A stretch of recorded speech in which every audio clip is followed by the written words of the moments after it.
Okay, welcome to How to Handyma'am, the podcast where we have crushes on brushes. Yeah, we do. Ooh la la. In this episode, we chat about some strong opinions on food and food we don't want people to take the very last better of. not. Disappearing purple beans.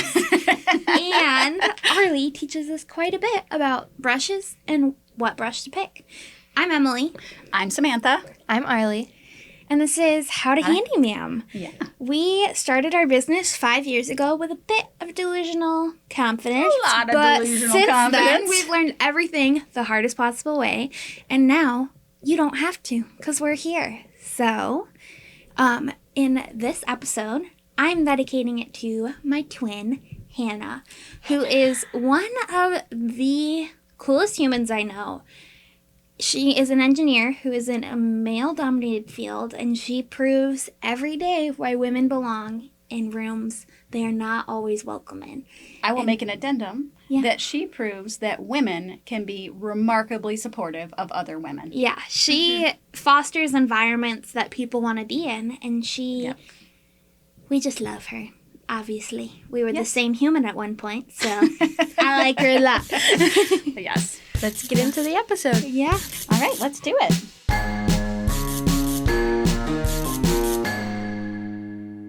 What is a food item that you love so much you really try hard not to share it?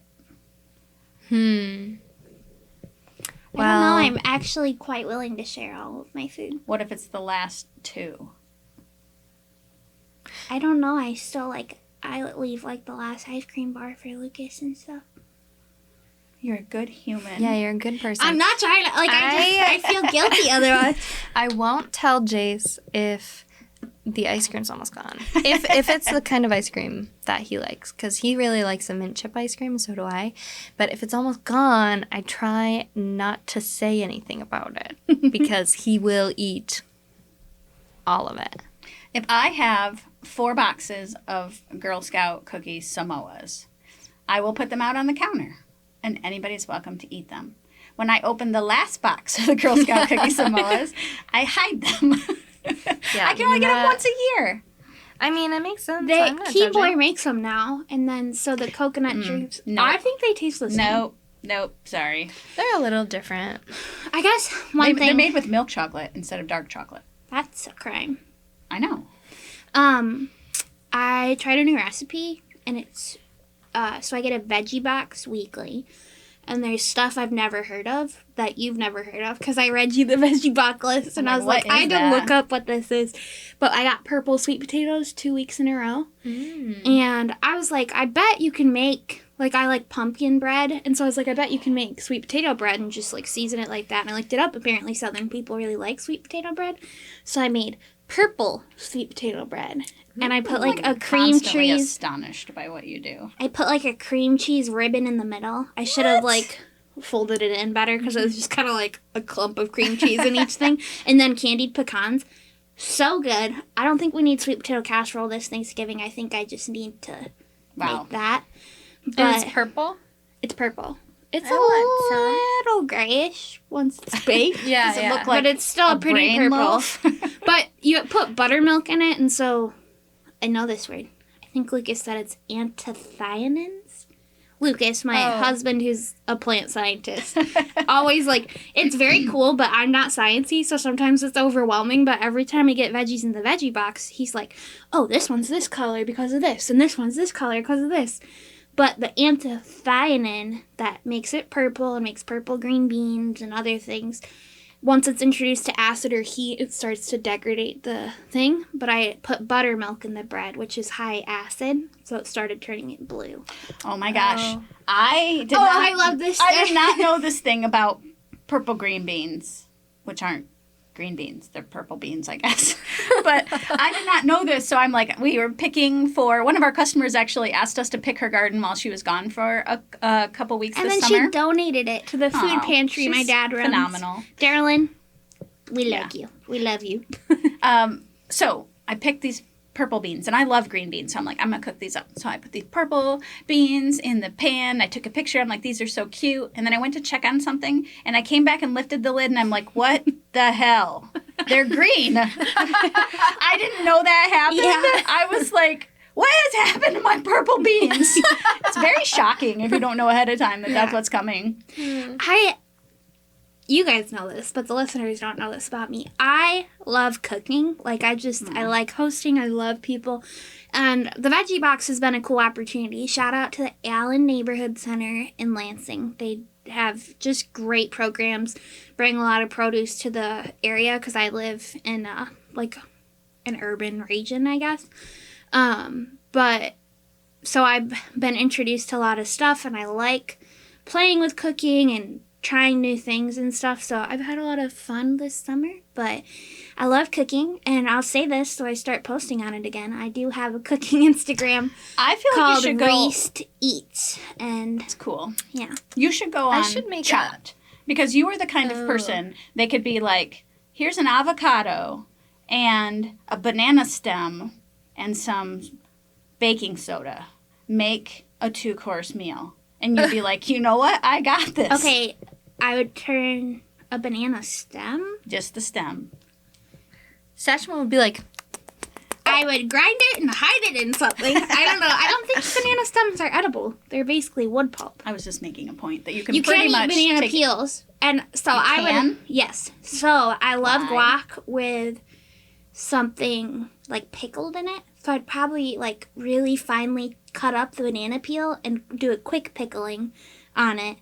And then I would What is happening? mix I it don't in with the avocado, and then I'd use the baking soda to make like a quick flatbread or something. I do not know how I birthed this human. Her dad and I, Jim, St. Jim, have like 8 meals on rotate. That's pretty much it. And neither one of us is like great at cooking or likes to cook.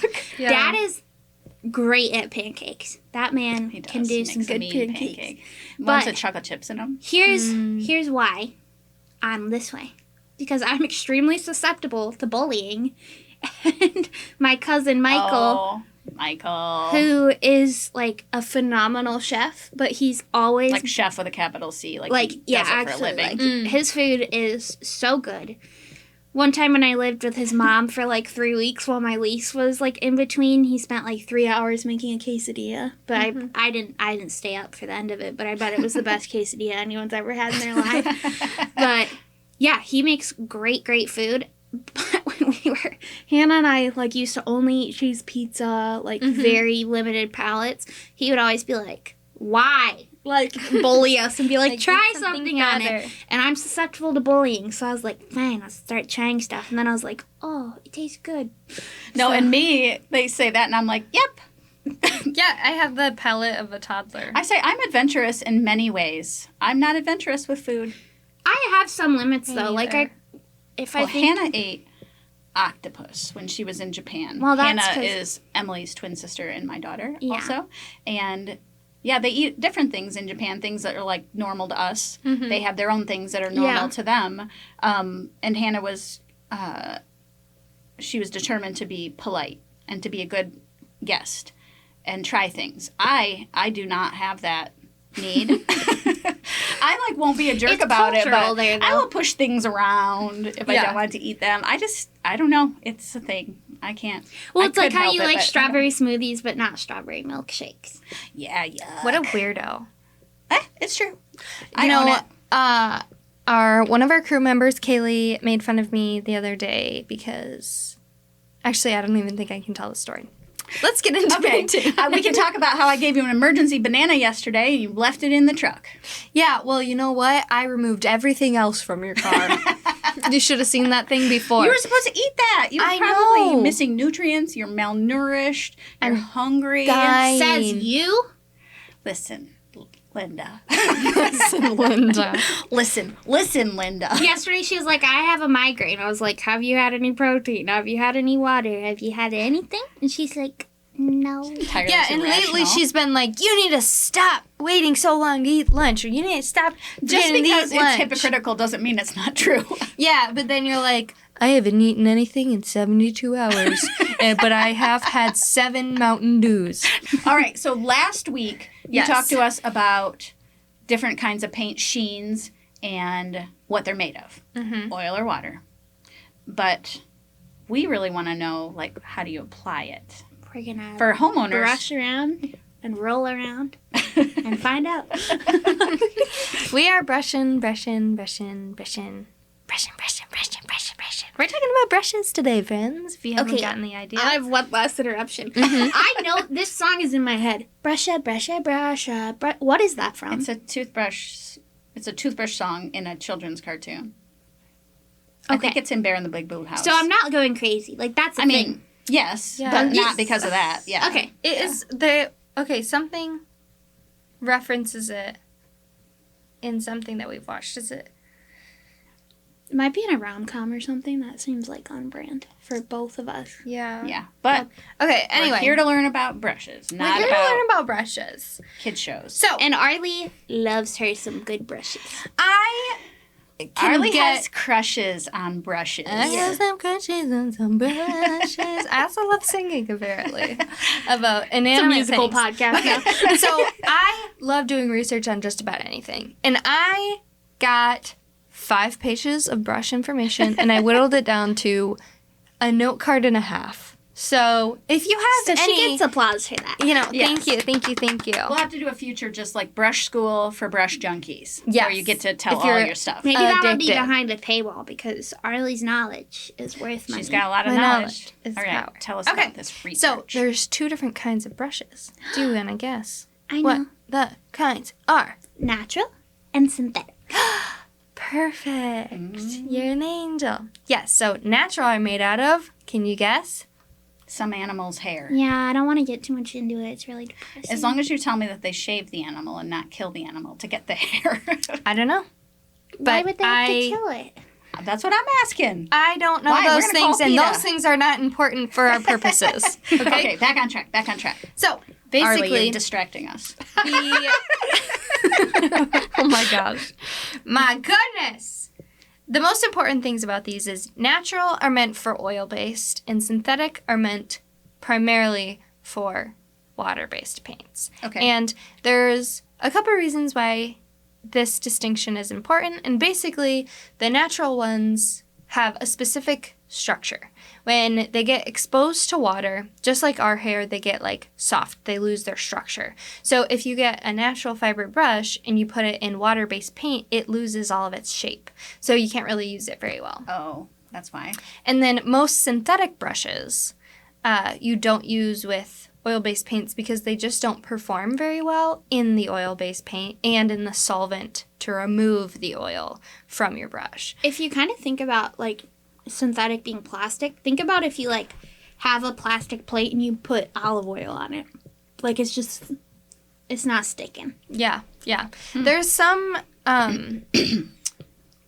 synthetic brushes that are specifically made to withstand using oil-based paints with. Like Worcester Chinex has a really good brush that's for like all different paints, and it is made out of, I think it's like Duran Chinex filament or something like that. Oh, like some patented. Yeah, it's product. like a modified filament that is made to withstand the chemicals that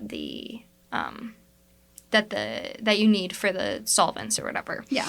And then oil-based paints, again, they just, what am I saying?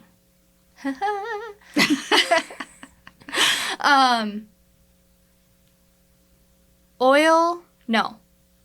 Oh my gosh, my brain is not working. I'm so sorry. Oil-based paints have solvents. Like, the solvents you use. Yes. No, I mean, what I'm saying is the natural fiber brushes aren't good because they swell and they lose their structure in water-based paints, but they also, like, get dried out. So the natural, like, oils in the brush will kind of get dried out over time if you use them with water-based paints because, like, acrylic has, like, kind of a high pH. So the, what is it called, basicity or something of it is, like, the You're basicness. the scientist, so. The basicness of the acrylic paint just, like, totally ruins, like, the purpose of a natural fiber brush. So it's important just to use the brush for its intended Are purpose. natural fiber more expensive than synthetic? I think it depends. Some are. It's more common to find cheaper brushes in synthetic. Okay. But if you're talking about like a certain tier, I think they're kind of equal. So like if you're going for like a $15 synthetic brush, a $15 natural fiber brush, they're going to be about the same. But like you can't find a lot of natural brushes that are like $1. Like you can find synthetic brushes that are cheap. Well, because a creature literally has to grow the hair. Yes. Yeah. Has to grow the hair. And they have like this whole like shaping process and stuff like that. I don't know. There's videos online of how they make like natural like makeup brushes and like all this stuff. Is it kind of like how we like curl our hair and stuff? Like they apply heat and... No, they like get this... They basically like flatten all of the hairs down and then they take like a chunk of it and they wrap it at the base. Oh, that's cool. And then they like tap it down and they shave it into the shape. Oh, I've seen those videos. Yeah, and then they get like the glue around it and then they put it in and then they like brush it out. A lot of them are like handmade. One time we should make our own brushes just to see. We can make it out of our own hair. Let's see whose hair is best for brushing on paint. Yes, we'll do a competition. I think mine will just disintegrate. Okay, so those are important things to know when you're picking out a paintbrush. And the other one important thing to know when you're picking out a paintbrush is there's like different types of stiffness that is shown on paintbrush packaging when you're buying one. Kind of like toothbrushes? Yeah. Like toothbrushes. Yeah. So basically there's very soft or like low stiff or what I think stiffness they call them or whatever. soft. Yeah. And those are for like slow drying things. Then there's medium stiffness, which is most common, which is for basically everything. And then there's like a higher extra stiff, stiff. I think is Yeah, what Purdy firm. has extra stiff. Yeah, firm and extra stiff. And those are for like thicker paints. And those are mostly like the two extremes are for very specific things. What you're going to want to look for is something that says like medium firm. Yeah. Or like, mid stiff or whatever. And that just gives you like a lot more, it gives you the control of like a stiffer brush, but it gives you like the flexibility of a softer brush, and you can use it on trim, you can use it in cutting in walls, all sorts of things. And if you're doing a very specific job and you need a very specific paintbrush, then you can look into doing a softer or a more firm brush. But basically, you really just need a medium stiff brush. And then we like to use those angled brushes. Yeah, always. The shapes of them. Where the top of the brush is angled. Yeah.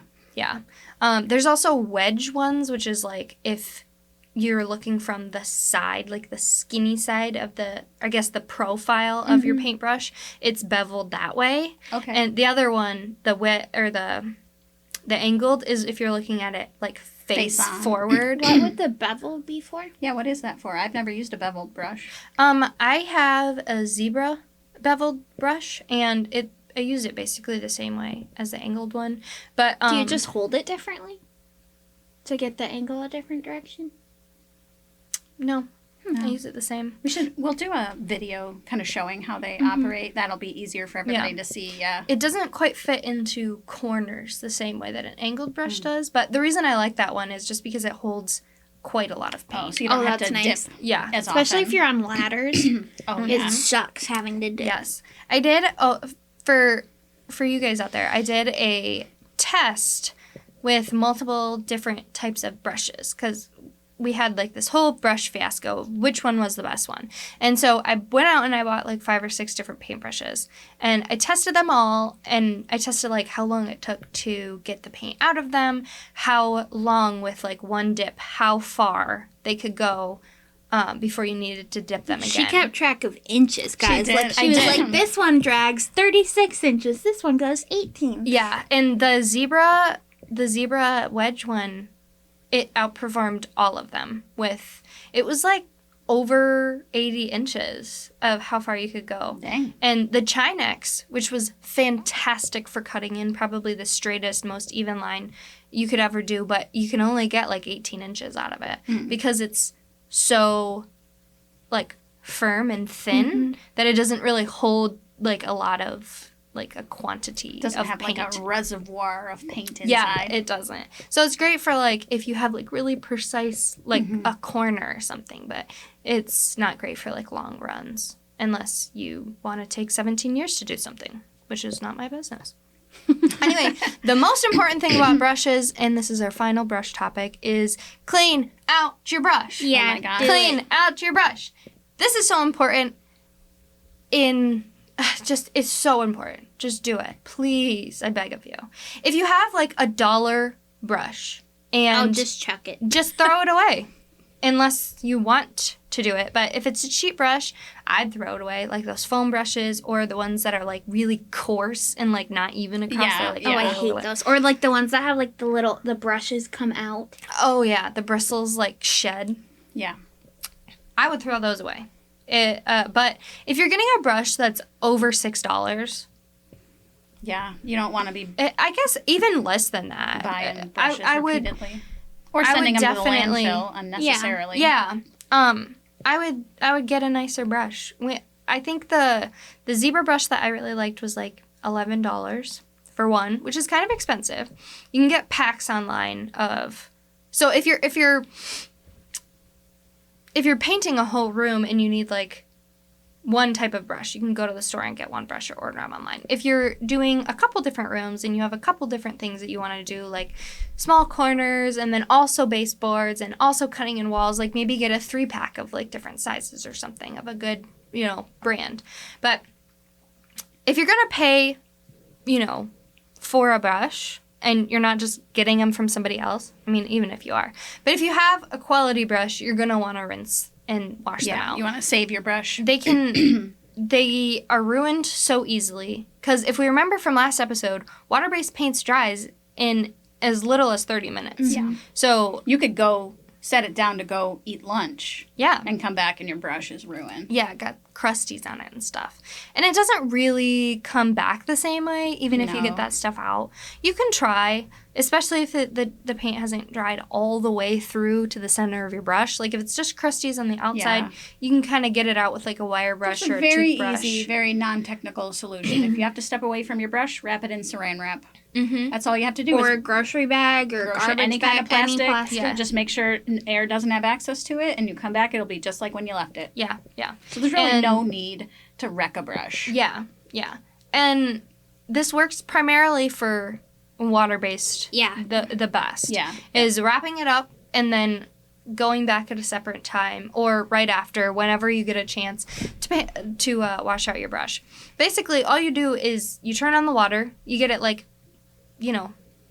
warm-ish, warm Yeah. adjacent. You can use cold water if you have to. It's not super pleasant if you're doing it with your hands. Yeah, because it's cold. not fun for the But person washing brushes. I Yeah. understand that sometimes you're in a place where you don't, like, maybe you don't have, like, access to, like, heated water. Ask how we know. Yeah. But you just kind of, what I do is I take the brush in the palm of my hand and with the water running on it, and I kind of, like, swirl it around like I'm mixing something. And then after a minute, when, like, a good chunk of, like, the most concentrated amount of paint has come out, I put a little bit of soap in my hand. You can use really any type of soap. Dish soap is probably, like, I like dish soap the best. yeah. But in a pinch, you can use kind of anything. And then you just kind of work it through the brushes. I kind of do, like, what is it? Magic eights? Infinities? Whatever they are. And then you just keep letting the water rinse through. And you keep the brush with the bristles down, facing downward. You can, like, kind of brush it back and forth on the bottom of the sink or whatever. And then once the water runs clear, you kind of, like, squeeze it out and get, like, the bulk of the water out. And then you lay it to dry. And you either lay it to dry on its side or upside down. What you don't want is to leave it with the bristles pointed upward, because then the water kind of sits in the same place that the glue does. It's and not good for it. Yeah. You can get, like, even mold can grow in there. Yeah, because if you have like a wood one, it just starts. Yeah, it Yeah. seeps down and stuff. It's just not great. So just, like, leaving it on its side after you've gotten the bulk of the water out, and that's pretty And one good. of the tricks that I learned from Jim is when you have your brush all rinsed out, you want to take the bristles as they dry are not going to go back into their normal shape. Mm-hmm. They're going to dry in whatever shape kind of like your hair. If you like wrap it around a curler and let it dry, it's going to be curly. It's the same with brushes. So if you like squeeze them out and it's kind of like out of shape because you squeezed it, that's how it's going to dry. And then it's not going to perform. Now you can wet it again and bring it back to life, but you may as well just like move the bristles in the way that you want them, back into its original position, and it will dry that way. But a way to get it to dry fast, especially if you need to like change colors or something, is to just wrap it in a paper towel, because this is like Jim's magic solution for wet shoes also. Whenever he comes in, his like shoes are wet, he stuffs his shoes with paper towel because it will draw the water out of it faster than they'll just air dry, and it does the exact same thing for your paintbrush. So I will like roll mine up in a paper towel, and then I will gently fold the extra over like on the angled part of the brush, and then set it down, and then you go back and take it off, and it's like perfect and dry and it's the right shape, and it'll great. be dry like the next day. Yeah, real dry. Usually like overnight and stuff. When we didn't, right now we're very blessed. We have a lot of paintbrushes in the shop, but when it was just the two of us in the business, we had like a limited number. We did, and we were like, we did a lot of painting in the beginning, so we wanted to make sure the brushes were ready. Yeah.